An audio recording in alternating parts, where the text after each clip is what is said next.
Now, what's going to drive us into this underclass structure? First of all, are the legacies of slavery and Jim Crowism. We're still bearing the burdens and the scars. They were never corrected. That's one of the failings of our leadership in this country. They had the nerve, the audacity to let black folks suffer for 460 years. And at the end of the civil rights movement, rather than going back and saying, let's find out what has happened to black folk for 460 years. Have they been psychologically, emotionally, politically, educationally damaged? Nobody spent 1 minute of time trying to figure out what had happened to black folk over all that period of time. So in the course of the civil rights movement, at the end of it, they say, well, let's pretend that nothing has happened to them, that they were not injured, they were not hurt. And now let's go seek integration and pretend that we're all equal.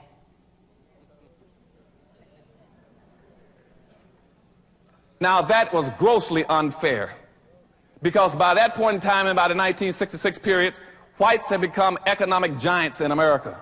They owned and controlled everything at that point in time. Black folk didn't own anything. Whites controlled almost 100% of all the wealth, the income, the privileges, the businesses, the resources, and all levels of government.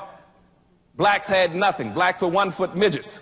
And they allowed us then to use integration to walk from our communities, from our ghettos, over in their communities, totally disarmed, not understanding anything, blind, naked, and then saying that you can go and compete. Compete with what?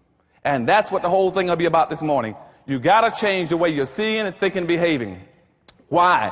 Because I said we've been locked into an underclass structure, because we got two major problems in America. One problem is that maldistribution of wealth and resources I told you about that's in South Africa and America, where whites own and control everything. That's your number one problem. The second problem we're going to talk about this morning is the inappropriate behavior pattern of black folk.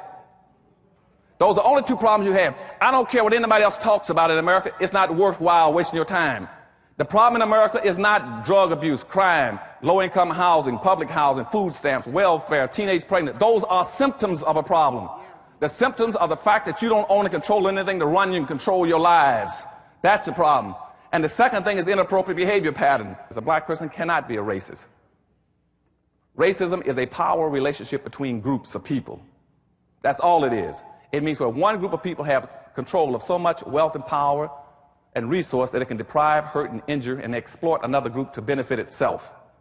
Never in the history of this earth have black folk ever controlled that much resources and where they can have gone out of their way to exploit, injure, and do something to whites.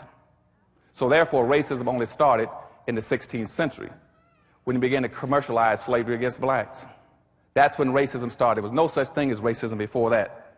The other thing, and before I get into my presentation, you got to understand racism also comes from the word race. Race means group.